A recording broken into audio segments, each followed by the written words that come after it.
میں جو امت مسلمہ ہے اس سے میں کہتا ہوں کہ اس مطالبے کو پوری شدت کے ساتھ رکھا جائے، اور جو علماء آل سعود سے وابستہ ہیں، جو رابطہ عالم اسلامی کے نام کی صہیونی ایجنسی کے ممبر ہیں، انہیں شرم کرنی چاہیے اور ان کو علل اعلان یہ بتانا چاہیے کہ ہم استعفیٰ دیتے ہیں، ہم اس سے الگ ہوتے ہیں، ہم آل سعود کے جرائم پر خاموش نہیں رہیں گے۔ میں نے نام لے کر کئی مرتبہ کہا، مولانا ارشد مدنی سے کہا، مولانا رابع حسنی سے کہا، ہر بات پہ بولتے ہیں آپ، ہر چیز پہ بولتے ہیں آپ، ہر چھوٹی سے چھوٹی بات پر زبان آپ کی چلتی ہے، فلاں کا انتقال ہو گیا، فلاں صاحب بیمار ہے، اتحاد ملت کی کانفرنس ہو رہی ہے، ایک تماشا، اس میں ماشاءاللہ آپ کی زبان رواں دواں ہے، ذرا سا کسی نے چھیڑ دیا تو آپ میدان میں ہیں، اور جزیرۃ العرب اسلام کا قلعہ،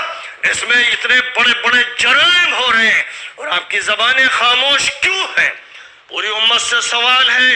کہ آپ اگر یہ سمجھتے ہیں کہ یہ آپ کے بڑے اور آپ کے بزرگ ہیں تو اب آپ اپنے دماغ سے یہ بات نکال دیجئے، یہ صہیونی عربوں کے ایجنٹ ہیں، انہوں نے اپنے اداروں اور اپنی شخصیات کی شکل میں ایجنسیاں کھولی ہیں۔ اگر یہ آج بھی جب مدینہ منورہ کی جب فضا کو جب ناپاک بنانے کی کوشش ہو رہی ہے، اگر آج بھی یہ خاموش رہے تو میں کہوں گا مسلمان نوجوانوں سے، میں کہوں گا امت کے ہر فرد سے کہ اس بات کو اب مان لو، تسلیم کر لو، اس کا اعلان کرو اور ہر جگہ کہو کہ یہ جو ملک کے بڑے بزرگ شمار کیے جاتے ہیں یہ صہیونی عربوں کے ایجنٹ ہیں۔ رابطہ عالمی سے،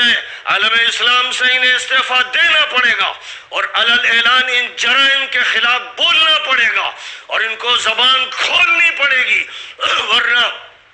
کسی مسئلے پر ان کی زبان کی بات قبول نہیں کی جائے گی اور یہ سمجھا جائے گا کہ یہ کوئی نہ کوئی مکر ہے، یہ کوئی نہ کوئی اپنا پہلو ہے جس کو بچانے کی کوشش کی جا رہی ہے۔ اس لیے یہ بات اب پوری قوت کے ساتھ امت کے سامنے آ جانی چاہیے۔ امت کے جوانوں کو، امت کے لوگوں کو کیا ہو گیا ہے، وہ آخر کس قدر پاگل ہو گئے ہیں؟ یہودی اور نصرانی احبار اور رہبان نے جس طرح لوگوں پر جادو کر دیا تھا یا ان کے دماغوں کو اغوا کر لیا تھا اور ان کے دلوں کو تباہ کر دیا تھا، کیا آج امت مسلمہ کا بھی یہی حال ہو گیا ہے؟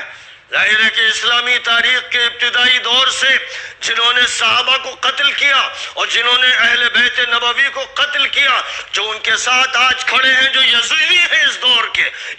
کے جو یزیدی ہیں، ظاہر ہے کہ ان سے اسی کی توقع ہے کہ ہر دور کے ظالموں کے ساتھ کھڑے رہیں گے، ان کے حق میں فتویٰ دیں گے، ان کی بات کریں گے۔ اس لیے پورے عالم اسلام سے کہہ رہا ہوں، عربی میں بھی کہہ چکا ہوں، اردو میں کہہ رہا ہوں کہ جنگ کا بگل بجا دو اور حرمین شریفین کی آزادی کی تحریک چلاؤ اور یہ کہہ دو کہ مدینہ منورہ پورے جزیرۃ العرب کے بارے میں کہہ دو، لیکن مدینہ منورہ میں اگر یہ حرکت کی گئی تو کوئی ملک نہیں بچے گا اور وہاں کے عوام میں سے کوئی فرد نہیں بچے گا جو تم پر لعنت نہ برسائے اور تمہارے خلاف ہر مہم میں شریک نہ ہو۔ غیرت کا یہ تقاضا ہے، ایمان کا تقاضا ہے، دین کا تقاضا ہے، شریعت کا تقاضا ہے، حضور کی وصیت کا تقاضا ہے۔ اب بھی اگر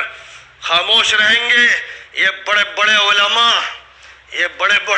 ان کو علماء کہتے ہوئے مجھے شرم آتی ہے، لیکن قوم کو دھوکہ دیا گیا ہے، ایک فریب قوم کے ساتھ کیا گیا ہے، یہ تاریخ کے ساتھ مذاق کرتے ہیں، یہ اہل بیت نبوی کے خلاف ہے، یہ صحابہ کے خلاف ہے، جن صحابہ کو کاٹ کے پھینک دیا گیا اور ممبروں پر جس خلیفہ راشد پر لعنتیں برسائی گئی، جس نے یہ کیا اور جس کے لوگوں نے یہ کیا، جو ان کے ساتھ کھڑے ہیں وہ بے شرم ہیں، وہ بے حیا ہیں، وہ بے ایمان ہیں، خدا کی ان پر لعنت ہو۔ اس لیے جب تک امت پوری طاقت اور قوت کے ساتھ میدان میں نہیں آئے گی اور آل سعود اور آل نہیان جیسے مجرموں کا قلع قمن نہیں کیا جائے گا، اور حرمین شریفین کو ان سے نہیں چھینا جائے گا، اور جو بھی طاقتیں صحیح طور پر اسلام کی نمائندگی کرتی ہیں ان کے حق میں بات نہیں کی جائے گی، اس وقت تک مسئلے کا کوئی حل نہیں ہوگا، اور یہ امت ذلیل سے ذلیل تر ہوتی جائے گی، اور اللہ دشمنوں کو اس پر مسلط کرے گا، اور اپنے گھر میں یہ پٹے گی، اور اس کے ادارے اس سے چھن جائیں گے۔ یہ خدا کے عذاب کی شکلیں ہوں گی جو برس کے رہیں گی۔ اس لیے کھلی وارننگ ہے، جس کو جو چاہے کہنا ہو کہے، جو بکنے والا ہے بکے، جو مرید و متوسل بنا ہے جس کو اللہ سے تعلق نہیں، رسول اللہ سے تعلق نہیں، جس کو خلفائے راشدین سے تعلق نہیں، جو ظالموں کے ساتھ کھڑا ہوتا ہے، باغیوں کے ساتھ کھڑا ہوتا ہے، اپنے وقت کے یزیدوں کے ساتھ کھڑا ہوتا ہے، اس ملعون سے، اس مجرم سے کسی امت کے کسی فرد کو ڈرنے کی ضرورت نہیں، اور اس کے تقدس اور اس کی عظمت کی بات کرنے والا بے شرم و بے حیا ہے۔ اس لیے کھلا ہوا یہ مطالبہ ہے، پوری قوت کے ساتھ مطالبہ ہے کہ مولانا ارشد کو، مدنی کو، مولانا رابع کو بیان دینا پڑے گا، اور کھلم کھلا اپنی علیحدگی آل سعود اور اہل نیان سے کرنی پڑے گی، ورنہ پوری امت ان سے کٹ جائے گی، اور یہ مان کے چلے گی کہ یہ صہیونی عربوں کے ایجنٹ ہیں۔ پوری امت میں تحریف پیدا کرنے کی ذمہ داریاں ان کو سونپی گئی ہیں۔ یہ آج میں یہ بات اس لیے کہہ رہا ہوں کہ اس کے علاوہ کوئی حل نہیں، اس کے علاوہ راستے مسدود ہو گئے، زبانیں بند کر دی گئیں، کارروائی اس کے خلاف ہوتی ہے جو حق بولے، جو باطل پرست ہو، حرام خور ہو، بدماش ہو، جھوٹا ہو، اور جو حرام کی تنخواہیں لے لے کر پیٹ پالتا ہو، یہ اس کے ساتھ یہاں بھی کھڑے ہیں اور وہاں بھی کھڑے ہیں۔ ظاہر ہے کہ اب امت کو ان کے بارے میں فیصلہ کرنا چاہیے، اور اب کھلم کھلا مطالبہ ہونا چاہیے۔ مولانا تقی عثمانی صاحب کے اندر اتنی تو غیرت تھی کہ انہوں نے ٹویٹ کر کے کہا انا للہ و انا الیہ راجعون۔ میں مولانا کے انا للہ پر انا للہ پڑھتا ہوں۔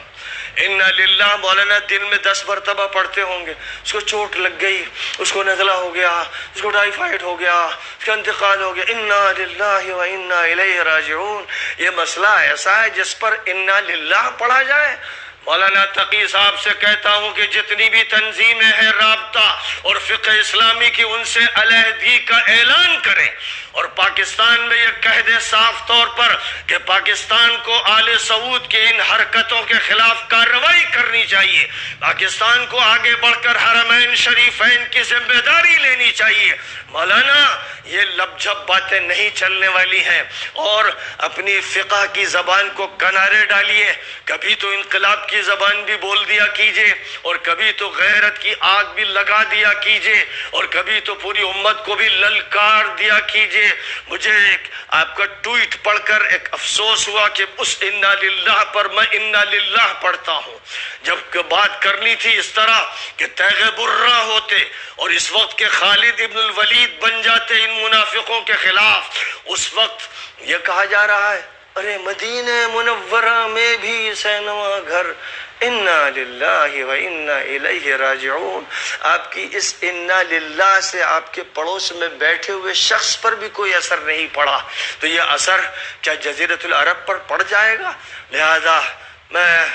آپ سے عاجزانہ درخواست کر سکتا ہوں، سزا لگا سکتا ہوں، چیخ سکتا ہوں، کہہ سکتا ہوں، غیرت بھڑکا سکتا ہوں، پاکستان کے تمام عوام سے کہتا ہوں کہ حرمین شریفین کی ذمہ داری کہو کہ تمہارے ذمہ دار لیں، اور پوری دنیا میں جو اسلام کی نمائندگی کرنے والے ہیں وہ اس ذمہ داری کو قبول کریں، اردوغان کے کو چاہیے کہ ذمہ داری حرمین کی دوبارہ واپس لیں، اور عثمانیوں کا خون جو حجاز میں بہایا گیا اب وقت آ گیا ہے کہ اس کا انتقام لے مجرموں سے۔ اور اسی طرح قطر سے کہوں گا، چھوٹا سا ملک ہے، اپنے اماموں کو تیار کرو کہ اب وہ حرمین شریفین کی امامت کریں۔ آزادی کا ثبوت دو، بنو تمیم سے اگر نسبت رکھتے ہو تو نبی پاک نے فرمایا تھا کہ آخری دور میں سب سے زیادہ دجال کا سخت مقابلہ بنو تمیم کریں گے، تو میں قطر کے حاکم سے کہتا ہوں کہ اگر بنو تمیم سے تمہاری کوئی نسبت ہے